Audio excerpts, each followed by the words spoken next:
Assalamualaikum warahmatullahi wabarakatuh. Dalam mata kuliah laboratorium auditing, kami dari kelompok 5 akan mereview hasil pengauditan kertas kerja. Dalam kelompok kami yang beranggotakan saya sendiri, Rizky Faridatul Adha, yang kedua Pipit Utami, yang ketiga Endang Sri Wahyuni, dan yang keempat Sukawati. Baik, di sini saya Rizky Faridatul Adha akan menjelaskan mengenai pengertian kertas kerja pemeriksaan. Kertas kerja pemeriksaan atau KKP adalah seluruh berkas yang dilakukan selama proses audit dan temuan pemeriksaan yang telah dikumpulkan oleh auditor dalam menjalankan pemeriksaan, yang dimana data atau berkas tersebut berasal dari pihak klien, analisis yang telah dibuat auditor, dan juga pihak ketiga yang merupakan sumber informasi bagi auditor. Kertas kerja audit berisikan tentang keadaan suatu akun di dalam perusahaan dan dilampirkan dengan bukti yang mendukungnya. Misalnya, kertas kerja kas dan setara kas, maka harus dilampirkan dengan fotokopi buku kas dan juga rekening koran, buku bank perusahaan yang menyatakan bahwa angka yang ditulis auditor adalah benar adanya dan dapat dipertanggungjawabkan. Kertas kerja piutang harus memiliki lampiran berisi catatan piutang milik perusahaan beserta beban daftar nama piutangnya, serta perlu melampirkan konfirmasi piutang kepada pihak ketiga. Kertas kerja audit masing-masing kantor akuntan publik memiliki perbedaan, namun pada dasarnya kertas kerja tersebut memiliki bagian-bagian yang informatif untuk membantu auditor beserta dengan timnya mudah dalam menyimpulkan akun yang tertera di dalam kertas kerja tersebut. Tujuan kertas kerja pemeriksaan yaitu mendukung opini auditor mengenai kewajaran laporan keuangan perusahaan yang telah diperiksa oleh auditor. Standar pekerjaan lapangan ketiga mensyaratkan auditor memperoleh bukti kompeten yang cukup sebagai dasar untuk menyatakan pendapat atas laporan keuangan yang diaudit. Kertas kerja dapat digunakan oleh auditor untuk mendukung pendapatnya dan merupakan bukti bahwa auditor telah melaksanakan audit yang memadai. 2. Sebagai bukti bahwa auditor telah melaksanakan pemeriksaan sesuai dengan standar dan kode etik akuntan publik. Di kemudian hari, jika ada pihak-pihak yang memerlukan penjelasan mengenai simpulan atau pertimbangan yang telah dibuat oleh auditor dalam auditnya, auditor dapat kembali memeriksa kertas kerja yang telah dibuat dalam auditnya. Pembuatan seperangkat kertas kerja yang lengkap merupakan syarat yang penting dalam membuktikan telah dilaksanakannya dengan baik audit atas laporan keuangan. Lalu Mbak Kiki, apa sih karakteristik dari kertas kerja pemeriksaan itu sendiri? Tolong dijelaskan. Terima kasih. Baik Mbak Endang, saya akan menjawab pertanyaan dari Mbak Endang mengenai karakteristik kertas kerja. Yang pertama itu lengkap dan akurat. Kertas kerja harus memberikan dukungan yang memadai terhadap temuan, simpulan, dan saran, serta menggambarkan sifat dan lingkup pengujian yang dilaksanakan. Kedua, jelas dan singkat. Semua orang yang menggunakan kertas kerja dapat memahami tujuan, sifat, dan lingkup pekerjaan yang dilakukan dan simpulan yang dicapai. Ketiga, mudah dipersiapkan. Hal ini dapat dicapai dengan menggunakan jadwal organisasi, peralatan, standar audit yang belum dicetak, dan format standar kertas kerja yang umum yang dihasilkan dengan menggunakan database atau word processor. Yang keempat, mudah dimengerti dan berurutan. Kertas kerja harus rapi dan mudah dipahami. Kelima, relevan. Informasi yang terdapat dalam kertas kerja harus dibatasi hanya untuk hal-hal yang secara material penting, mendasar, dan berguna dan dengan tujuan yang telah ditetapkan dalam penugasan. Keenam, terorganisasi dalam struktur. Kertas kerja harus diorganisasikan dan menuju struktur konsisten. Itu Mbak Endang penjelasan dari saya. Saya akan melanjutkan lagi yang nomor 3, mengkoordinasi dan mengorganisasi semua tahapan audit. Audit yang dilaksanakan oleh auditor terdiri dari berbagai tahap audit yang dilaksanakan menggunakan kertas kerja. Yang pertama, sebagai preferensi dalam hal ada yang pertanyaan dari pihak otoritas pekerjaan, pihak otoritas perbankan, dan pihak perusahaan atau klien. Sebagai salah satu dasar penilaian asisten atau seluruh tim audit, sehingga dapat dibuat evaluasi mengenai kemampuan tim audit sampai dengan partner audit sesudah selesai dalam proses audit. Sebagai pegangan untuk pelaksanaan audit di tahun berikutnya, dalam audit yang berulang terhadap klien yang sama dalam periode akuntansi yang berlainan, auditor memerlukan informasi mengenai beberapa hal seperti sifat usaha klien, catatan dan sistem akuntansi klien, pengandalian intern klien, dan rekomendasi perbaikan yang diajukan kepada klien dalam audit yang lalu, jurnal adjustment yang disarankan untuk menyajikan secara wajar laporan keuangan yang lalu. Informasi yang sangat bermanfaat untuk audit berikutnya tersebut dapat dengan mudah diperoleh dari kertas kerja audit tahun sebelumnya, yaitu untuk melakukan pemeriksaan saldo awal, 2. Untuk dipelajari oleh staf audit yang baru ditugaskan untuk memeriksa klien yang sedang diperiksa, dan yang terakhir untuk melakukan penyusunan audit dan rencana audit di tahun berikutnya. Selanjutnya akan dijelaskan oleh teman saya, Mbak Sukawati. Dipersilahkan. Tahap-tahap audit. 1. Perikatan audit. Perikatan audit merupakan kesepakatan antara pihak auditor dan perusahaan yang biasanya diwakili oleh manajemen. Perikatan harus dilakukan sebelum proses audit dimulai. 2. Perencanaan audit. Auditor harus melakukan kegiatan lain seperti melakukan riset untuk memahami bisnis dan industri klien, melakukan prosedur analitik, dan menentukan risiko audit. Selain itu, pihak auditor juga harus memahami struktur pengendalian internal dan menetapkan risiko pengendalian. Setelah melakukan riset, pihak auditor harus mengembangkan berbagai aspek tersebut dalam sebuah perencanaan yang harus dibuat dengan benar. 3. Pelaksanaan uji audit. Tahap ini, auditor akan melakukan pengujian pengendalian dan uji verifikasi. Pengujian ini dilakukan dengan mempelajari data dan informasi bisnis klien, serta membandingkan dengan data dan informasi lain. Yang keempat yaitu pelaporan audit. Setelah uji audit dilaksanakan, tahap akhir yang harus dilakukan adalah melaporkan hasil audit. Di dalam laporan audit terdapat lingkup audit, objek audit, tujuan audit, hingga hasil audit serta rekomendasi yang harus diberikan jika ada kekurangan. Terima kasih Mbak Wati atas waktunya. Selanjutnya saya akan menjelaskan mengenai pengujian atau pemeriksaan kertas kerja. Untuk kasusnya ada di modul Universitas Terbuka, mata kuliah Laboratorium Auditing edisi 3 oleh Icuk Rangga Bawono, Norina Hartati, Giovanni Bangun Kristianto, terdapat pada halaman 6.43. Selanjutnya, ini adalah neraca dari PT Robusta Pratama atau PT Ropra per 31 Desember 2015. Kemudian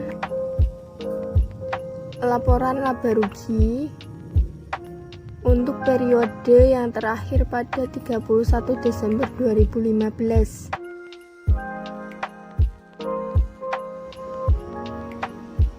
Dari pemeriksaan laporan keuangan PT Robusta Pratama tahun 2015 ditemukan bukti sebagai berikut. 1.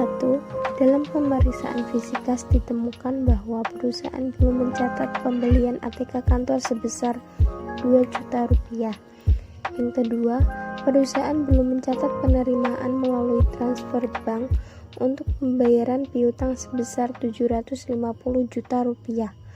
Yang ketiga, penyesuaian untuk biaya dibayar di muka untuk pembayaran rekening listrik sebesar 35 juta rupiah. Yang keempat, penyesuaian untuk kekurangan pencatatan beban penyusutan kendaraan sebesar 15 juta rupiah. Yang kelima, Penyesuaian untuk pendapatan diterima di muka yang telah jatuh tempo dan diakui sebagai pendapatan sebesar 1.500.000.000 rupiah. Dan 6. Penyesuaian untuk beban buruh harian yang telah jatuh tempo dan belum dibayarkan perusahaan sebesar 350 juta rupiah. Yang ketujuh, perusahaan salah mencatat pengeluaran yang seharusnya untuk beban pemasaran tercatat sebagai persediaan, maka dilakukan jurnal balik yang seharusnya. Kesalahan pencatatan tersebut sebesar 350 juta rupiah. Pada saat diskusi terakhir dengan pihak internal perusahaan, manajemen mengakui semua penyesuaian. Maka, berdasarkan temuan tersebut, silakan untuk melakukan yang pertama, menyusun kertas kerja pemeriksaan per akun dengan format yang sesuai, khususnya untuk akun yang terkoreksi. 2. Membuat jurnal koreksi atas temuan dan rekapitulasinya. 3. Menyusun kertas kerja utama pemeriksaan. 4. Menyusun laporan keuangan hasil audit yang telah dilakukan, disertai sesuai menurut opini. Kertas kerja pemeriksaan PT Robusta Pratama per 31 Desember 2015 dengan selisih atau koreksi audit sebesar 2 juta rupiah. Kertas kerja pemeriksaan bank per 31 Desember 2015 dengan selisih atau koreksi audit sebesar 750 juta rupiah. Kertas kerja pemeriksaan biaya dibayar di muka per 31 Desember 2015 dengan selisih atau koreksi audit sebesar 35 juta rupiah. Kertas kerja pemeriksaan akumulasi penyusutan kendaraan per 31 Desember 2015 dengan selisih atau koreksi audit sebesar 15 juta rupiah. Kertas kerja pemeriksaan pendapatan diterima di muka dengan selisih atau koreksi audit sebesar 1.500.000.000 rupiah. Kertas kerja pemeriksaan utang karyawan per 31 Desember 2015 dengan selisih atau koreksi audit sebesar 350 juta rupiah. Kertas kerja pemeriksaan persediaan dengan selisih atau koreksi audit sebesar 350 juta rupiah. Demikianlah penjelasan dari saya. Selanjutnya akan dijelaskan oleh teman saya. Dipersilakan. Oke, terima kasih Mbak Pipit atas waktunya. Berikutnya adalah jurnal koreksi. Di slide tertera, yang pertama ada akun biaya ATK kantor di debit sebesar 2 juta, sedangkan kasnya di kredit sebesar 2 juta. Kemudian ada bank di debit sebesar 750 juta dan piutang usahanya 750 juta. Dan yang ketiga, beban atau biaya listrik di debit sebesar 35 juta dan di kredit biaya dibayar di muka 35 juta. Yang keempat, biaya penyusutan kendaraan yaitu di debit sebesar 15 juta, sedangkan akumulasi penyusutan kendaraannya di debit sebesar 15 juta. Yang kelima, pendapatan diterima di muka 1.500.000.000, pendapatannya di kredit sebesar 1.500.000.000 juta. Yang keenam, ada beban atau biaya buruh harian yaitu di debit sebesar 350 juta dan utang karyawannya di kredit 350 juta. Dan yang terakhir ada beban pemasaran yaitu di debit sebesar 350 juta dan persediaannya di kredit sebesar 350 juta. Pada slide selanjutnya yaitu adalah kertas kerja utama pemeriksaan PT Robusta Pratama atau PT Ropra, kertas kerja utama pemeriksaan per 31 Desember tahun 2015. Nah, di sini di kertas kerja utama ini yang dijelaskan sama seperti kertas kerja yang awal sebelum pengauditan, namun di sini itu ada koreksi audit. Di sini di bagian kas tadi ditemukan bahwa kurang pembayaran ATK, berarti masuk pada kredit 2 juta yang mulanya 15 juta, kemudian setelah dikoreksi hasilnya 2 juta, dan hasil neraca auditnya 13 juta. Kemudian ada utang bank juga yang tadi tertera ada 750.500.000 rupiah, dan setelah diaudit menjadi 5.410 juta. Dan piutang usahanya juga tadi ditemukan ada pengauditan, yaitu dikredit sebesar 750 juta, dan hasil dari neraca auditnya adalah 31.300.000. Dan setelah diaudit hasil neracanya yaitu adalah 31.373.800.000 rupiah. Kemudian ada persediaan juga tadi ditemukan sebesar 350 juta dikredit, dan hasil neraca auditnya menjadi 43.923 juta rupiah. Kemudian ada juga biaya dibayar di muka, yaitu dikredit sebesar 35 juta, dan hasil neraca auditnya yaitu sebesar 615 juta. Selanjutnya ada kendaraan, yaitu 15 juta dikredit, dan hasil akhir dari neraca auditnya menjadi 415 juta rupiah. Kemudian ada utang karyawan, yaitu sebesar 350 juta rupiah, dan hasil neraca auditnya menjadi 650 juta rupiah dikredit. Selanjutnya ada pendapatan usaha, yaitu ada koreksi audit sebesar 1.500.000 juta rupiah dikredit, dan pada laba rugi setelah diaudit hasilnya menjadi 126.500.000 juta rupiah.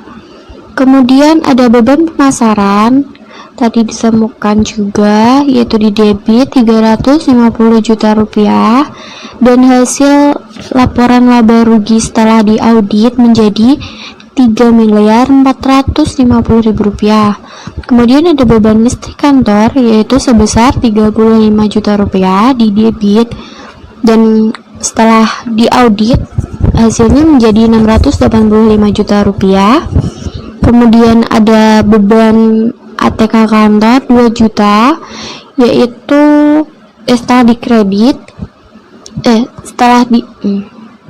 kemudian ada beban ATK kantor yaitu sebesar 2 juta rupiah di debit. Kemudian pada laporan setelah diaudit hasilnya menjadi 202 juta rupiah. Kemudian ada beban penyusutan, yaitu sebesar 15 juta rupiah di debit, dan pada laporan laba rugi setelah diaudit menjadi 815 juta rupiah. Kemudian ada beban buruh harian di debit sebesar 350 juta rupiah, dan pada laporan laba rugi setelah diaudit hasilnya menjadi 6.050 juta rupiah. Di sini pada laporan akhirnya total laba ruginya menjadi 128 miliar rupiah, dan pada neracanya menjadi 94.334 juta rupiah. Selanjutnya adalah laporan laba rugi dari PT Robusta Pratama atau PT POP Ropra per 31 Desember tahun 2015. Di sini yang tadi awal mula pendapatan usahanya sebesar 125 miliar berubah menjadi 126 miliar 500 juta rupiah. Dan kemudian laba kotornya yang semula dari 25 juta rupiah 25 miliar rupiah menjadi 26 miliar 500 ribu rupiah. Kemudian perubahan selanjutnya yaitu pada beban pemasaran yang semula adalah 3 miliar 100 ribu rupiah 100 juta rupiah berubah menjadi 3 miliar 450 juta rupiah. Kemudian ada beban listrik kantor yang semula 650 juta rupiah, sekarang setelah pengauditan berubah menjadi 685 juta rupiah. Kemudian ada beban ATK kantor yang semula 200 juta rupiah, setelah pengauditan menjadi 202 juta rupiah. Kemudian ada beban penyusutan yang semula adalah 800 juta rupiah, setelah pengauditan menjadi 815 juta rupiah. Dan juga beban buruh harian yang semula adalah 5 miliar 700 juta rupiah berubah menjadi 6 miliar 50 juta rupiah. Dan tentu saja karena perubahan itu